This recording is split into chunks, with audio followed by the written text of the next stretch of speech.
What's going on? Welcome into another episode of the Fantasy Football Fellas podcast. It is Friday, September 16th, the day we are recording this. Lucas Wenzel joined by my great friend, Tyler Plath, on this fine Friday. And I mean, Tyler, I think the only thing I have to say about today, it's a great day to be a fella and a great day to be a fan of the fellas. We'll let you all discover what that means in the coming weeks. We're going to have a ton of announcements coming out, literally starting as early as next week and in the coming weeks as well. We have a ton of awesome things that we're going to be rolling out with the help of a few friends as well who are going to remain anonymous at this time. There are big moves being made, and we're excited to share them with you all. That's how I needed to start this podcast. You're going to see those rolled out on our socials. FFL is on Twitter. The FFL is on Instagram. And the Fantasy Football Fellas, this is where you're really going to see it. So you're going to want to make sure you're following our TikTok page at Fantasy Football Fellas. You're going to see it over on our YouTube as well.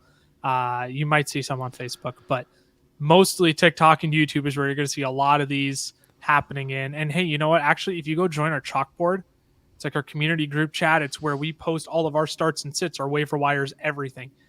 Our weekly rankings that come out literally like the Wednesday before the week's about to begin. Go join our Chalkboard. It's down in the description of the audio podcast you're listening to, or if you're watching the YouTube video, hey there.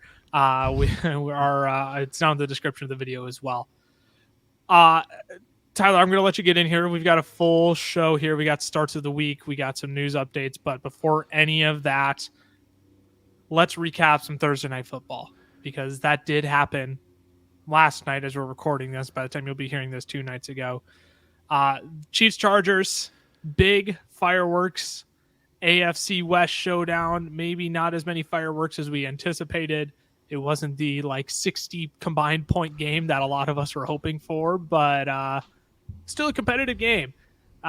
Big piece of news from that game. Justin Herbert wound up with a fracture to his rib cartilage. Brandon Staley says he's day-to-day. But outside of that, what are a few big takeaways you're walking away with from Thursday Night Football? Very much a bruising game from the defensive lines. Like I said, weren't as many fireworks as expected, but a couple of big performances, a couple of big takeaways. What are you walking away with? So I think the first takeaway that I have is not so much fantasy related, but more so just kind of football related. Don't make dumb penalties. Don't make dumb penalties. Okay, because that can, you make dumb penalties, you can lose a turnover. So that's one. Two, probably listen to your players a little bit, right? When you have a player kind of tapping their head like this to not throw the ball. Did you notice that? I did notice that. I did. Gerald Everett was done, and they still ran it. Dude was dog beat. He was dog beat. I get the game plan was to kind of catch the Kansas City's defense a little, off guard a little bit and kind of keep up the tempo. You got so into it, you forgot about your own players, and They cost you. So that's the first takeaway, is just kind of how game management, probably also just, again, just don't be dumb. Don't make dumb penalties, because you could have had 2 turnovers, but you decided to have a dumb penalty in the play. Okay, number one. Number two, I think I'm going to say this, and I would say this on behalf of you as well. Mike Williams is that guy, and Mike Williams is him. Mike Williams is him. Yeah, and look, are we victory lapping this? Borderline. I love Mike Williams so much that I don't really care if we week 2 victory lap it. I mean, this is what we were talking about, though, throughout the entire offseason with Mike Williams. Yes, there will be some disappointing weeks, but the good weeks, oh boy, are the good weeks that good. And 25 points on the week, I mean, if you saw 25 next to a Cooper Kupp or Davonte Adams, you might be like, okay, that's what I expected.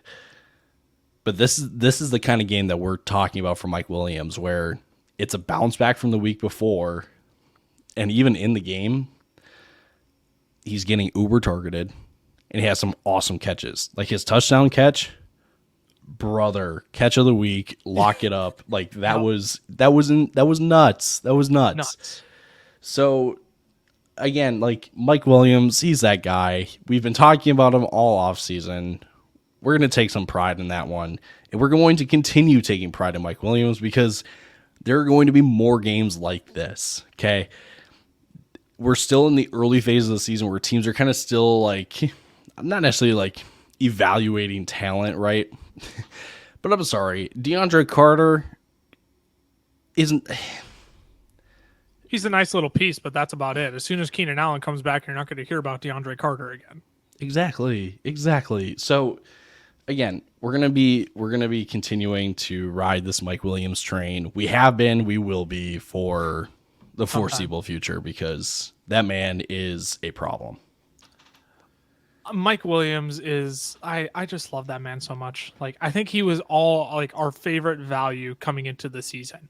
Like I know he was Cameron's flag plant, but if Cameron didn't take him, you or I were going to. Like we love Mike Williams, and it is the games like this where it's 8 receptions, 113 yards, a touchdown on I believe 12 targets, or was it 11 targets? 10. Excuse me, 10 targets. Wow.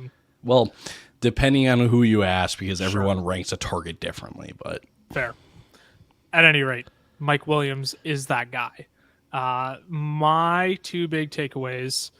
I'm going to flip sides of the football here. You focused on the Chargers. I'm going to focus on the Chiefs because I think my 2 big takeaways.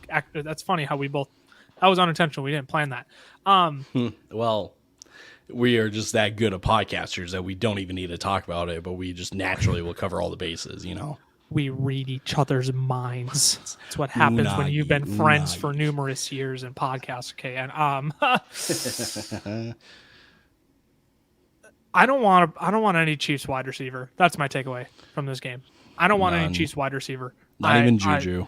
If you have Juju, okay, would you buy low on Juju? If you're trying, would you go out and try and acquire Juju for dirt cheap right now? Because he had 4 fantasy points the first week in week 1. Now he has 2 in week 2. I mean, last week against Arizona, he had 6 catches on 8 targets, 80 yards. Is that what he was? Oh goodness, yeah. I totally shorted him. I thought he had. Oh, I was thinking. MVS and Skye Moore. Sorry. Oh. I totally misplaced that. So Juju, yeah, I mean, still Juju. I think disappointing week nonetheless. Yeah, real quick. I mean, I just think he's been performing below expectations, but I think we expected like a week 1 performance majority of the weeks where he's getting a fair amount of targets. He's getting decent catches, but it's not going to be like a super insane like 20 or a 20 plus week from Juju. It may happen once, but like that's not what we're expecting. So like to your buy low proposition, like if you're able to buy low on Juju, I would, but I think he's in a position where if the matchup's good, then you start him. But if it's not, like against the Chargers, like probably not the best start for you. You're dropping MVS. You're dropping Skye Moore. At least I am. I'm advising you to do that as a fantasy manager. Do you agree with that? We'll just kind of take a, personal victory lap. I did not really see what was up with Skye Moore. I saw it in the draft. He's a decent route runner, but when the reports started coming out that he's been used all over the line of scrimmage, I said he's not that kind of guy, and they probably don't need that kind of guy because they already have a guy like that in Mecole Hardman. Yep. So who's been the better wide receiver? By the way, if you're rostering Mecole Hardman, you can drop him too. I'd rather. I'll take that to heart. Well, okay. Well, different if you're in Dynasty, you have deep rosters, right? But in redraft leagues, I'd rather go take a shot on the guy who, would you rather have Donovan Peoples-Jones or Mecole Hardman? Well, at this point, probably Donovan Peoples-Jones, but that could change based off of this week. But you know what I mean. Here's a name for you: Greg Dortch. 9 targets in week 1. Would you rather have Greg Dortch or Mecole Hardman? Yeah, neither. But I from a statistical standpoint, yeah, Greg Dortch. I don't want a Chiefs wide receiver not named Travis Kelce or Juju Smith-Schuster. And even Juju, I'm like, if I have him, I'm not looking to sell low on him. But like, if you're desperate for a wide receiver 4, I think Juju's a great target this week to go out and just beef up your wide receiver core if you need a spot start on some weeks. So that's my one takeaway. Second takeaway, Clyde Edwards-Helaire is still a sell high, people. He is still a sell high. Like, I posted a video on Twitter, or not on Twitter, on TikTok. It went boom, saying that Clyde Edwards-Helaire was the number 1 sell high candidate. And do you know how that was aging up until his final touch of the game? Excellently. It was aging beautifully because he scored half the amount of points that he did in week 1, and you're not going to be able to sell him. People are going to say, oh, well, okay, maybe there's something in the middle at 15. But that wouldn't be me. I'd say, well, I just saw a guy score 20 and now he scored 10. That's extremely volatile. This dude then breaks off a 52-yard run. Do you want to guess how many of those he's had in his career? 0. Do you want to know how many he's had over 40 yards in his career? 0. Before that run, yes. How many he's had over 30? 1. How many he's had over 20? 2. 3. Including that 30-yard run. So this man has only had 4 runs in his career of longer than 20 yards, and he breaks off a 52-yard run, the longest of his career. That is the epitome of volatile, people. You are not going to be getting this from Clyde Edwards-Helaire. He had 8 rushes for what was it? 24 yards, 22 yards before that carry. I can do math. 8 carries for 22 yards before that carry. Ty, can we do quick math? That's less than 3 yards per carry, right? Correct. Volatility. He played less snaps than Jerick McKinnon.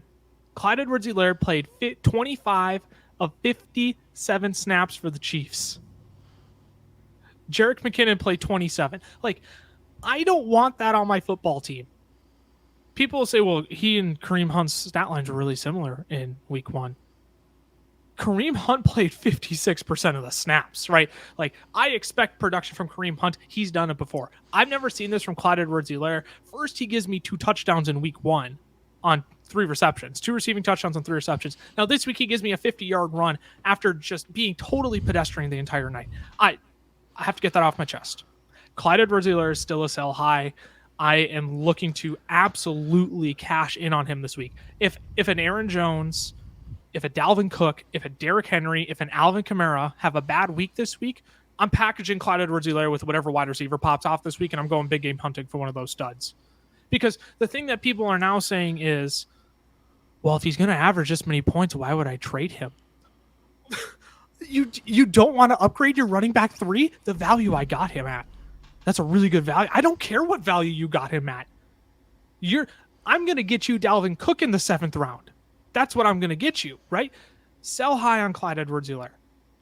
And just because I think he's a sell high doesn't mean I think he's going to absolutely suck the rest of the season. I don't think he's going to drop single-digit points the rest of the season. Clyde's going to have games where he scores 15 fantasy points again. That's fine. But I'm telling you, more times than not, Clyde Edwards-Helaire is probably going to score less than 12 fantasy points. And do you want to know who's going to score more than 12 fantasy points more often? All the guys I just listed. Aaron Jones, Dalvin Cook, Derrick Henry, Alvin Kamara. All those guys, I'm cashing for at least 15 most weeks. Go sell high on Clyde Edwards-Helaire while you still can. Don't play this, I got him at a value and I'm too chicken to trade him because I don't want to, like, it's like a FOMO. Don't have FOMO over Clyde Edwards-Helaire. He's not worth having FOMO over. End of rant. I'm sorry. That was my other takeaway. I needed to get that off my chest. It's CEH. It's not necessarily name value that he still has, but he still kind of has that like rookie year hype. Just like the smallest amount of that rookie hype is still attached to Clyde Edwards-Helaire. And I think you said it best. It doesn't mean that he's going to suck all of a sudden for the rest of the year. That's not what it means. I like Clyde Edwards-Helaire. I really do. I fell in love with him his rookie season, or coming into his rookie season. You remember that, and I believe it was in one of our first round. I took him with the 6th overall pick that year. I was in love with Clyde. I love Clyde. This is not like an anti-Clyde, like I have a problem with him. I'm just giving you the statistical evidence and the reason why Clyde Edwards-Helaire's first 2 weeks are extremely volatile, and I'm going to cash in before it absolutely tanks.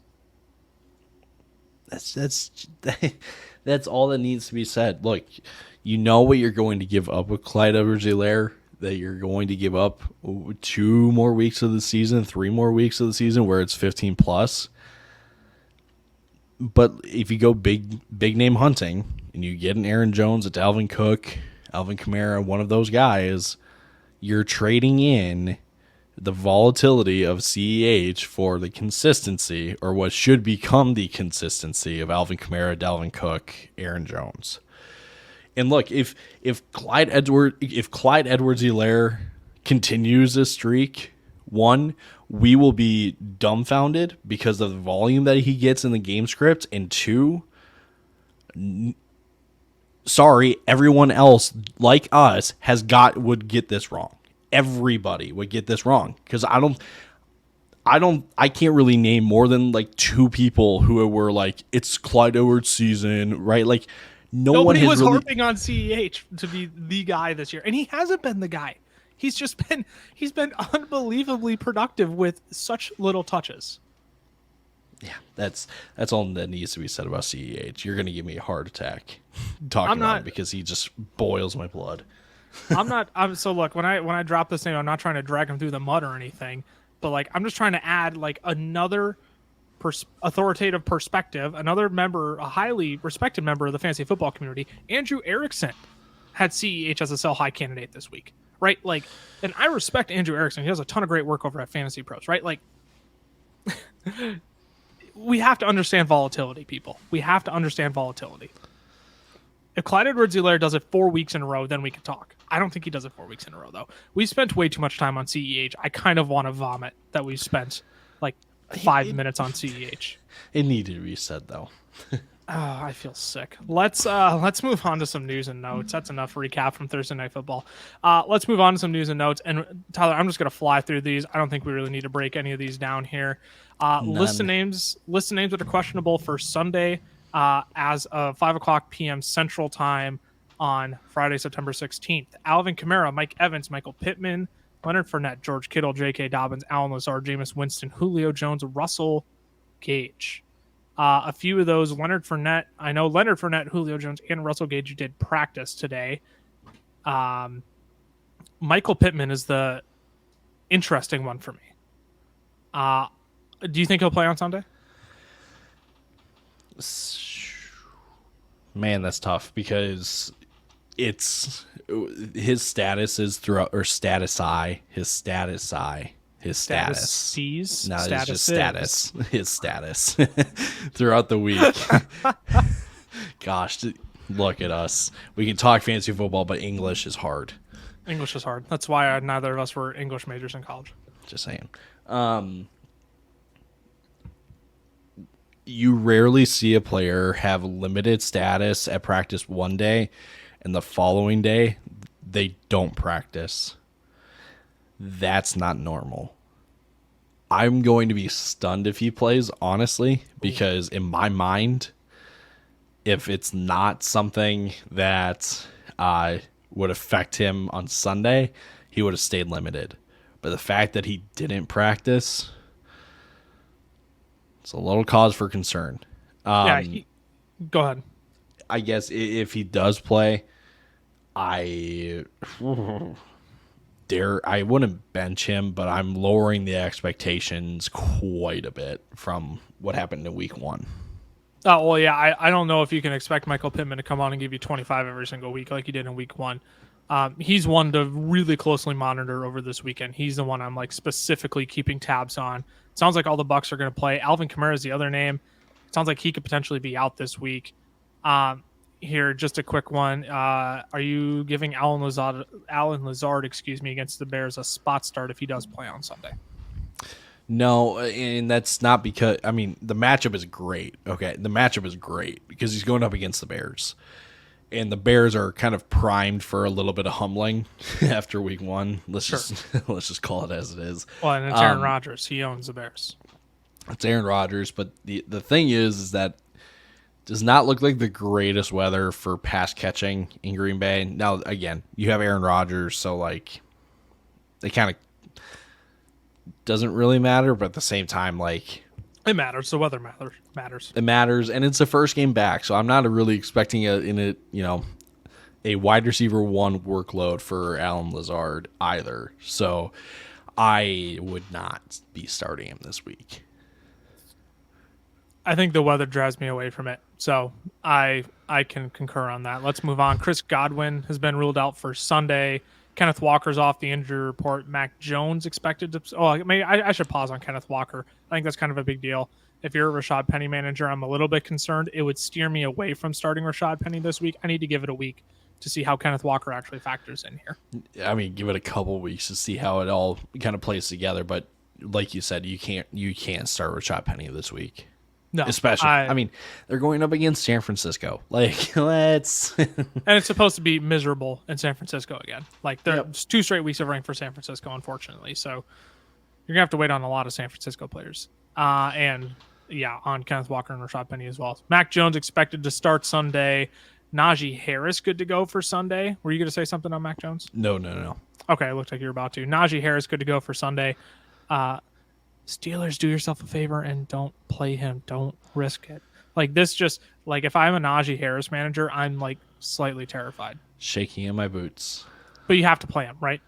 You have to, but you have to start him. It's scary. DeAndre Swift good to go for this week after missing practice earlier. Rondale Moore is out for the 2nd straight week with a hamstring issue. And Brian Robinson back practicing. He is on the PUP list, so the earliest we could see him is week 5, I believe. So this is just like something to keep track for with Antonio Gibson. But I mean, in the meantime, like, don't panic if you're an Antonio Gibson manager just because he's practicing. You still have another 3 really solid weeks of Antonio Gibson here. And guess what? We're going to talk about him in like 10 minutes. Well, yeah, but then I was going to say in about 2 weeks, we'll talk about him again. Probably as a sell high guy. I would even do it earlier, but that's a discussion. Yeah, true, because everyone's going to know that Brian Robinson's coming back, so you kind of got to get in front of that a little bit. But right, I digress. Let's dive in to the starts of the week. This is a Stardom Saturday episode. I think that's what I'm settling on for the name. Stardom Saturday. Yeah, I like it. Stardom Saturday. I like that. Yep. Week 2, Stardom Saturday. Tyler, let's start the quarterback position. Who is your must start at the quarterback position this week?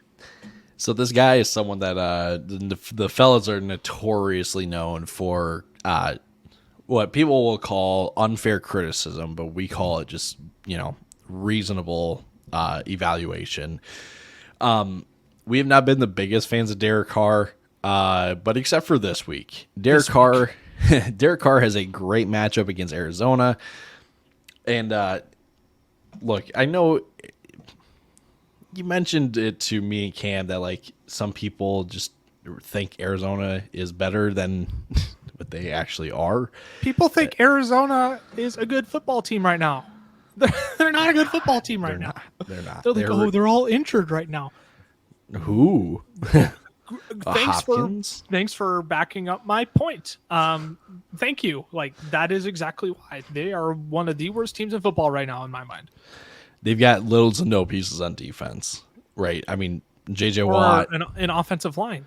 They have no offensive line. Yeah. So you bring Derek Carr and that Davonte Adams connection that we saw pop off in week 1. Oh, that you was bring beautiful. that to Arizona. Expect some of the same. And I think, Derek Carr finished with 16 fantasy points, I want to say, last week. That's because he threw 3 picks and he lost a fumble. Okay. That's not going to happen. Okay. Arizona is not the Chargers, and those 2 defenses are nowhere near each other. Derek Carr will be just fine. Go ahead and start Derek Carr with confidence. Yeah, if you were a Dak Prescott manager and you like need to make a move to go get a quarterback before this week, and you like none of your streaming options are that great, I wouldn't hate it if you went out and made a move for Derek Carr.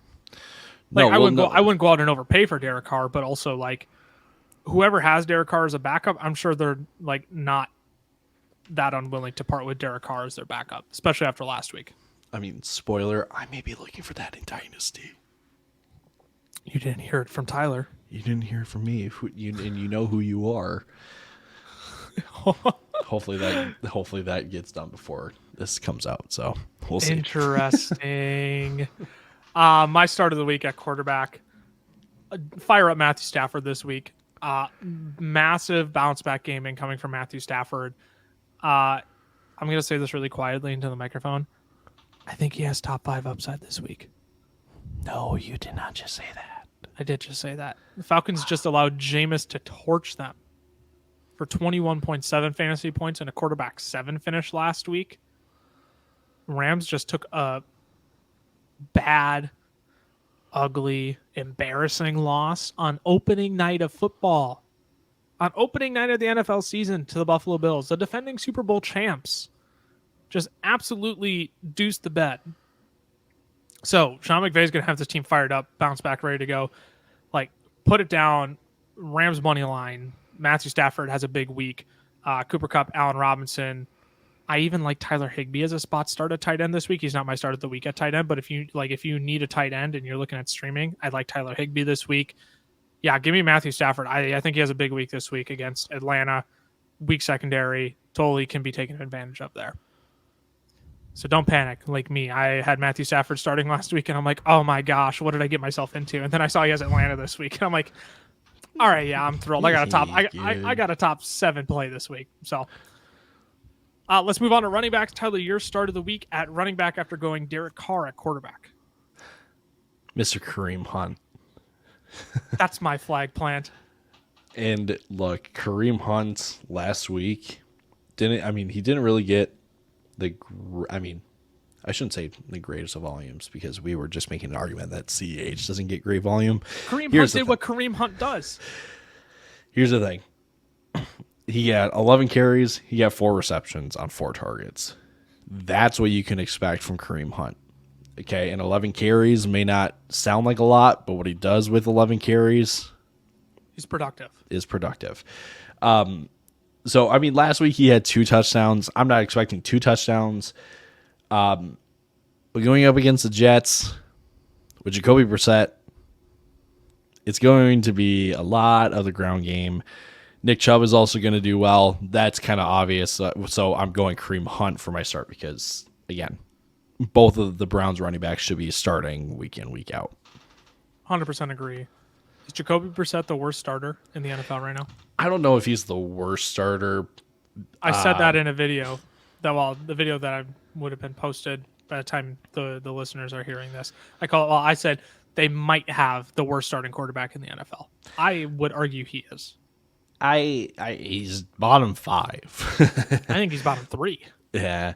Any given Sunday he could be the worst. But when there's quarterbacks, I'm trying to think. When Geno Smith is still playing. Geno Smith looked better than Jacoby Brissett last Sunday. Yeah, I feel like Jacoby, okay, you can probably say he's bottom 3 just because he's kind of the journeyman quarterback at this point compared to Geno Smith, who's been in Seattle for a while and all that. I just think Jacoby Brissett looked awful, and I don't think that's changing. I think he's looked worse and worse every year. All that Cleveland needs him to be is a game manager, and it's kind of what he does. He can really barely do that. Yeah. He's like, yeah, I can do that, and the role is like very mediocrely done. But you're like, I guess it works. No, I love that. I told you when you said your start was Kareem Hunt, I said frickin' A, because Kareem Hunt would have been my start of the week. But then I remembered there's a man who I absolutely love. He was my start of the week at running back last week. I am doubling down. Yes, doubling down on Antonio Gibson being in your starting lineup this week. Yes, sir. The Lions allowed the Eagles to score four rushing touchdowns last week. Miles Sanders, Jalen Hurts, Kenneth Gainwell, and Boston Scott all had a touchdown last week. And you know who's getting all the goal line carries for the Washington Commanders?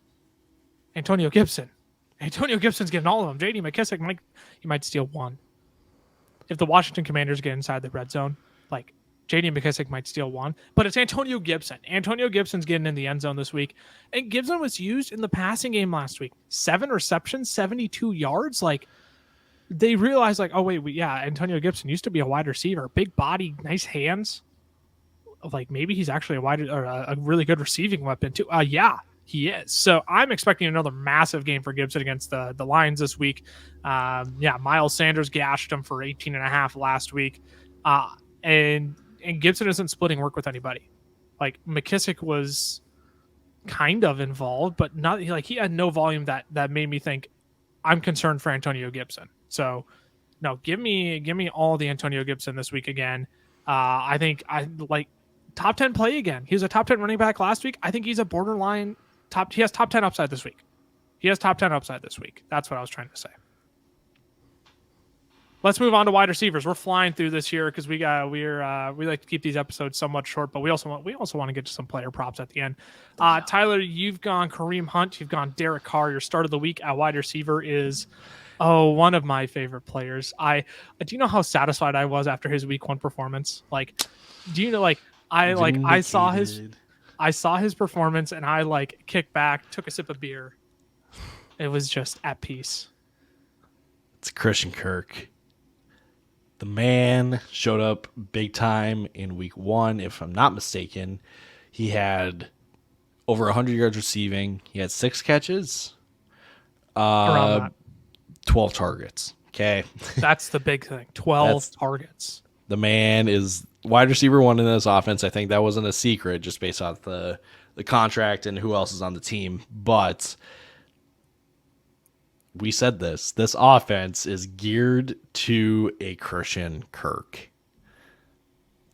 And we should expect the same going forward. And especially this week, where the game script is going to favor the passing game for Jacksonville because it'll be either close or they'll be playing from behind. Take the over on Jonathan Taylor rushing this week again. That's all. Yeah. Right. So possession is going to belong to Indianapolis. With the limited time that they get with the ball, they need to act quick. And when you need to act quick, you pass the ball. And you want to know who plays in the slot for the Jacksonville Jaguars? Christian Kirk. As your mic is echoing as you slam the desk. Yeah, sorry about that. Indianapolis, and I think last week, right, I had concern for Brandon Cooks going up against Indianapolis just because of the Stephon Gilmore addition. Brandon Cooks still had 7 catches on 12 targets for 82 yards. And that was all like not underneath, but like Indy's really good on the perimeter. Mm-hmm. Against the slot, they're not that great. Yep. So, again, I think Shaquille Leonard is out again for the Colts. Middle of the field is going to be a little more fluid, we'll say, just with no Shaquille Leonard. Again, favors Christian Kirk. So, yeah, if you've got Christian Kirk, stick him in your flex because you should be seeing another good game out of number 13. I love that start. I 100% back that. People were crazy when I said Christian Kirk was the best kept secret in fantasy football way back in June. I'm not taking a week 1 victory lap, but I am saying good start versus Washington. 12 targets. I believe was he a top 20 wide? He was a top 20 wide receiver last week, was he not? Was he even top 15? I think he just missed. Yeah, I'm pulling it up. I think he was just outside the top 15. All I know is I saw his numbers and I was extremely thrilled. I believe he would have been outside top 15 because I believe Jahan Dotson was in that range and he had like 18 fantasy points. He was wide receiver 22, but still top 25. Oh, yeah. On like 17 fantasy points, though. There's a lot of really good wide receivers last week. Yes, that's true. Yeah. Anyways, let's move on. I got my start of the week here. Look, this dude should be locked into your lineup. Frankly, like I can't believe he was being drafted as like a wide receiver 3 on some teams. I got him as a wide receiver 3 on a lot of teams, which kind of concerns me. I should say concerns me, but like I feel like people should have seen this coming. Amon-Ra St. Brown, my start of the week at wide receiver. Washington allowed 26.5 fantasy points to slot wide receivers in week 1, or wide receivers who lined up in the slot. They allowed 26.5 fantasy points. Amon-Ra scored the 4th most fantasy points from the slot in week 1. I pulled both of those actually. I didn't choose Amon-Ra or list those stats like as like a plug, but like I just gotta say, like I've been using the 33rd team's the Edge tool. Like that, like shout out to Josh Larkey. Like he had reached out to us and he had said, hey, go like check it out. Let me know if you like it. We'll make any tweaks, any recommendations or whatever. And like it's 100% free for you to use. So you go over to the 33rd team and you could literally Google search 33rd team the Edge. It'll be the first thing that pops up. You can pull these stats of how many fantasy points defense is allowed to certain wide receivers in their positions on the field, and how many points wide receivers scored from certain positions where they're lined up, right? Like, brilliant tool. 100% free for you to use. Go check that out. Not an ad, not paid for or anything. Just me genuinely loving the tool and just want to give Larky a shout out. Amon-Ra 7 straight weeks of at least 15 fantasy points going back to last season. 5 straight weeks now of 20 plus fantasy points. Like, this is what he does now. I'm sorry. This is what Amon-Ra does. He proved it week 1. He got off to a really sluggish start last week, but really bounced back nicely. So give me Amon-Ra as my start of the week at wide receiver. I'm expecting another big week. Did I say another? Another big week. Against Washington this week. Not 2, not 3, not 4, not 5, not 6, not 7. Another one.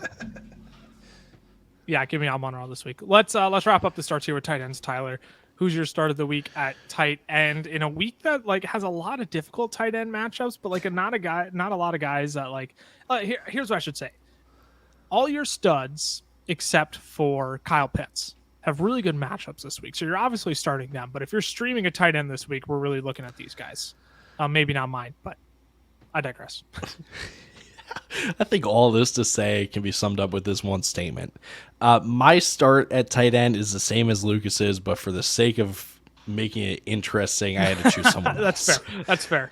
My guy's Hayden Hurst. Okay, and Hayden Hurst silently had one of the better weeks out of tight ends, and that was also just because there were some things that happened in the Steeler-Bengal game that kind of played to his favor a little bit, right? Sure. With T. Higgins getting a concussion. That was something we forgot about. I don't know what his status is. He's going through the concussion protocol. He's gone through the first couple stages of it, so he's looking good for Sunday. Interesting tweet I saw today. I can't remember who the source was. Can you pull up the source for me quick? T. Higgins' lines to lead the league in receiving yards this week started the day at 115-1. And as of like 3 o'clock this afternoon on Friday the 16th, it was 15-1. So Vegas says T. Higgins is going to play this week. Yeah, that was.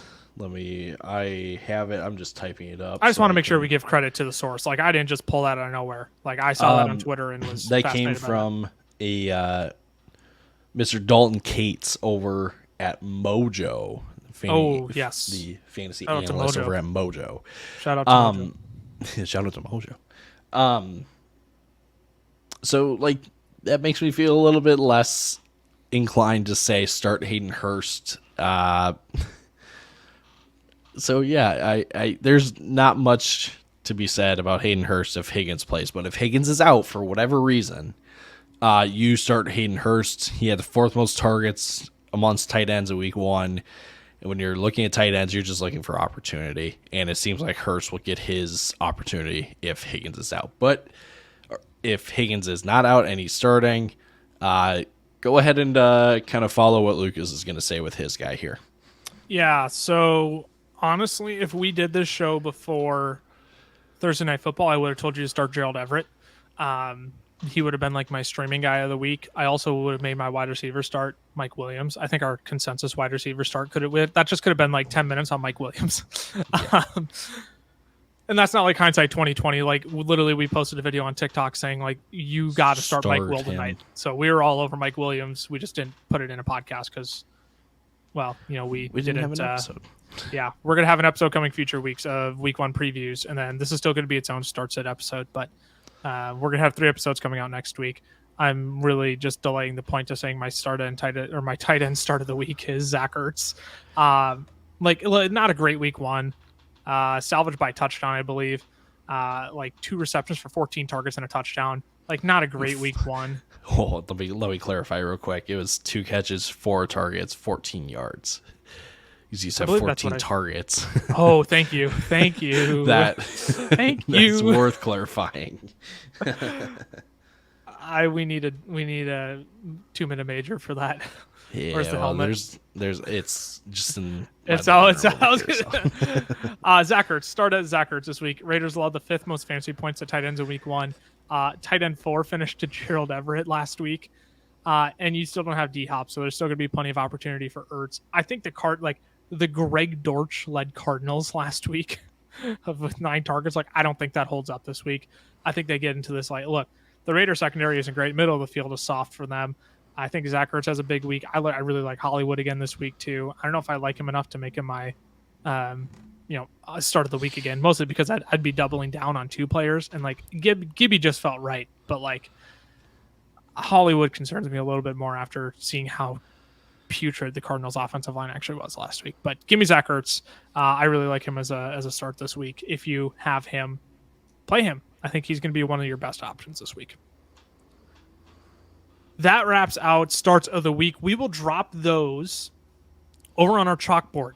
You can go join our Chalkboard, join our fantasy football community down in the description of the audio podcast and this YouTube video. Tyler, let's wrap the episode out with a few player props from our friends over at PrizePicks. You can sign up for PrizePicks using the promo code FELLAS. PrizePicks is not gambling. It is fantasy football. If you use our promo code FELLAS, PrizePicks will match your first deposit up to $100. Tyler, let's discuss some props from the PrizePicks app. And because I don't have my phone right on me, it's charging. It was dead when we started this podcast. I'm going to have you rip off a few props here. If you saw our TikTok last night, three players I talked about. Mike Evans, 18 fantasy points was his prop on PrizePicks. I don't know about you. I'm smashing the under on that. He scored more than 12 fantasy points versus the Saints the past 3 years, and it's Marshawn Lattimore. Marshawn Lattimore is Mike Evans' kryptonite. Even with potentially limited weapons for Tom Brady, I don't want anything to do with Mike Evans this week. You're starting him, though, but I'm taking the under on that prop. Would you agree? So currently, as of 5:30 Central Time on Friday evening, Mike Evans' fantasy score prop line is now at 17 points. I'm still smashing the under. That doesn't matter. I'm just I'm staying the under too, but just for the listeners, think of updating. These lines will change. Yes. So if you hear this at some point, I shouldn't say at some point. Whenever you hear this, that line may not be at 17. Yes. So, that's still an under for sure. Let's look at another guy that was in that same video. Kyle Pitts. Under. Smash it. Smash it. Pitts' line is still at 14, just like the video.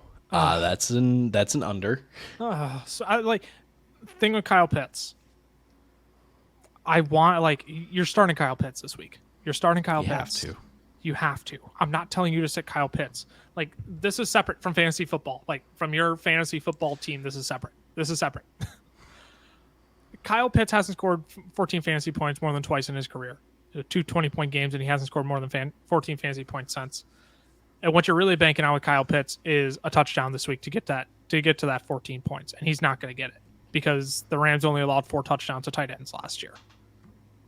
I'm sorry. Nope. Under on Kyle Pitts. Smash it. Who was the third player again? It was Amari Cooper, 12.5 Amari fantasy Cooper. points. Smash that under 2. I don't care if he's against the Jets this week. You want to know what the Cleveland Browns are going to do? They're going to run the ball with Nick Chubb 25 times and Kareem Hunt probably 15 times. And Amari Cooper is probably going to see 7 targets, 4 receptions for like 35 yards. Mm-hmm. Like, I have no hope for Amari Cooper whatsoever. Yeah. That line for Amari Cooper is still at 12.5. So, yeah, go ahead and go take the under on that one. Here are 2 that I have taken from my own parlays that I thought were actually relatively, I don't know if solid takes or, let's just get to it. Davonte Adams. Yardage? At 22 fantasy points. Ooh. Okay. Against Arizona. I mean, I do like that line. What is his yardage line? I think I would rather invest in his yardage line. His yard line or his yards prop is 92.5. Over. Smash it. So that was my thought process was, okay, 92, he's over on that. His reception line is 7.5. He's probably at like 8 or 9. Right. That's a little too close for me, but a 92 against the Cardinals, smash that over. Smash it. Yeah. I mean, if you think about it, let's say he gets 100 yards, 8 catches, that's 18 fantasy points. You get a score, that's 24. 4. So it's close. That line of 22 is going to be close, but that yardage line I don't think is going to be close. I think he smashes that by 20 yards. Another one I looked at was Dalvin Cook on Monday Night Football against the Eagles. Yeah, you talk about the line that you saw drop today for that. I found that insane. Yeah, so as I was making a little parlay, I wanted Dalvin Cook's prop at the time was 84 rushing yards. I wanted the over. He beat that against Green Bay, going up against Philly, who kind of, I don't know the exact amount of yards, but they let DeAndre Swift and Jamal Williams kind of run all over him. I mean, DeAndre Swift was 141 by himself. Yep. And then as I was submitting the ticket, I got a little notification that said like one of these lines has changed. And I kind of luckily guessed that it was Dalvin's line that changed, but I dropped him and I submitted the ticket and it went through. I was like, oh, well, that's interesting. So I had to go look at Dalvin's rushing yard line. It's currently down at 71.5. It dropped 13 yards. Smash the over, please. Smash the over. Favor. Even the Eagles run defense was like pretty solid last year. But like when the lines gash you for 4 touchdowns and darn near 200 yards, over. Even his fantasy score line too, at 18 points. That's not the worst. It's not the worst. I took the over on that one as well. So, let's do a couple more here, Lucas. Yep. These are just also just regular NFL stat lines prop lines. They're not fantasy scores. Yep. Christian Kirk. Oh shoot, I need to get. If his is anything less than 50, I'm going to be absolutely peeved. His is at 59.5. Oh, okay. He's actually relatively high. And he's against Indianapolis this week. Indy.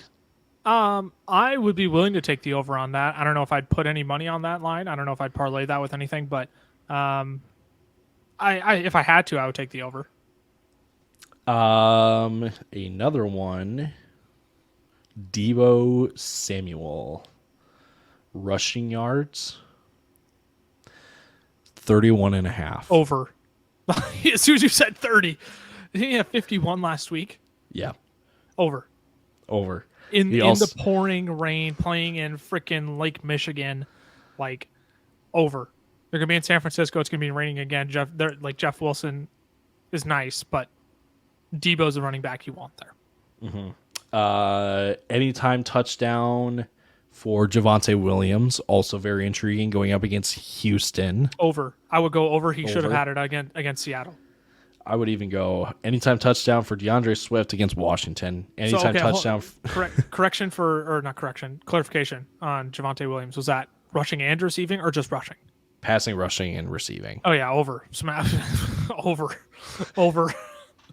DeAndre Swift is also at 0.5, so anytime touchdown. Oh, he's interesting. I'm worried about him coming into this week just with the injury. I'm kind of avoiding any prop bets on him, but if I really had to pick, I would go over. I don't know if I would parlay that one with anything. Majority of these guys that PrizePicks has available, you're going to take the over. Because let me just name the players that they have right now for anytime score. Sure. Christian McCaffrey up against the Giants. Yeah, I would take an over there. Kareem Hunt against the Jets. I would lean the over, but I don't think I would bet that straight up. Right. Antonio Gibson. Oh yeah, yep. Give me that. DeAndre Swift. Yeah, I would lean the over, but again, I'm probably staying away, just injury concern. Javonte, we talked about. Oh yeah, over. And Devo. And that's rushing and or receiving. Yep. Yeah, over. I would take the over on that as well against Seattle. Yeah. One or two more. You choose. Let's just do one more here. We're right at 51 minutes here. Let's finish on a goofy one. Are you anytime interception by Carson Wentz? I took the over on it. I will fully admit I put that in the ticket. I hit the over. Tyler has never hit over so quickly. He said over $50. Over. Triple money. No. That's a goofy one. I would probably lean the over, though. That's what against Detroit, though. Like, this feels like a Carson Wentz game, though, that he could just throw away randomly. Like, great matchup. Just one where he just like fumbles the bag, and we're like, oh, he's not. Carson Wentz isn't as a quarterback 3 like we thought he was. So yeah, let's hype up Kareem Hunt a little bit more. Okay. So out of the 5 props that he has, 12-point fantasy score. I would lean over. 37.5 rushing yards. Ooh, that's tough. I would probably lean over there still. He went 46 last week against Carolina. Yep, give me the over. 2.5 receptions. Oh, that's free money. Sorry, if you just had to suffer through that in your headphones, that was the sound of disbelief. That was a sound of disbelief. Listeners, guard your ears on this one because Kareem Hunt's receiving yards line is 17.5. Oh! Why are we doing this to Kareem Hunt? And if PrizePicks would allow me, I would do a 5 prop parlay with all on Kareem Hunt, and I would make so much money this week. So much, and he also has a anytime. We talked anytime about touchdown one that we talked about. So which I would lean over, but I don't think I would actually include that one with many parlays. There's a lot of these that you lean over, and here's where you get, you got to be smart. You can lean over. You have to pick and choose your parlays, right? You pick and choose, and if you lean, it's not as confident as a smash. Okay, right. If you're smashing one, add that. But if you're leaning, move on. Maybe wait on it. So, yeah, 100%. It's just a word of advice. 100% agree. That wraps out this episode of the Fantasy Football Fellas podcast. Tyler, anything you want to add before we close it out here? No.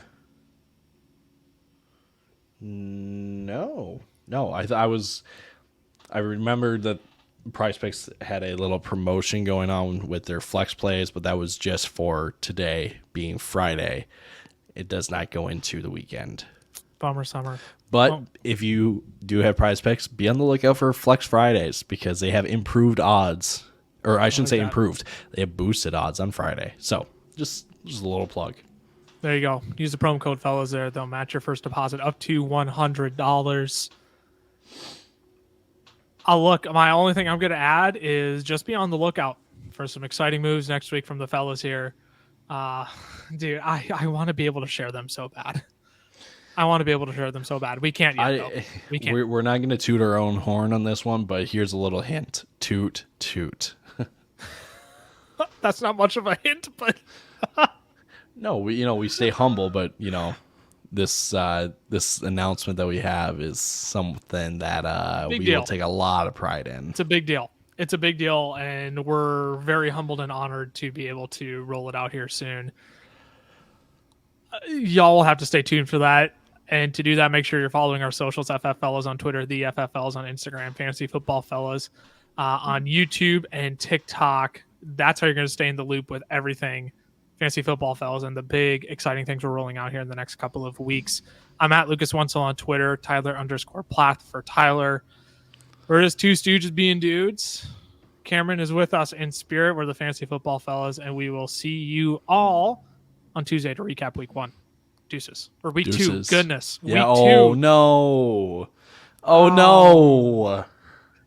Oh, Jackson. I resign. Deuces. Jackson.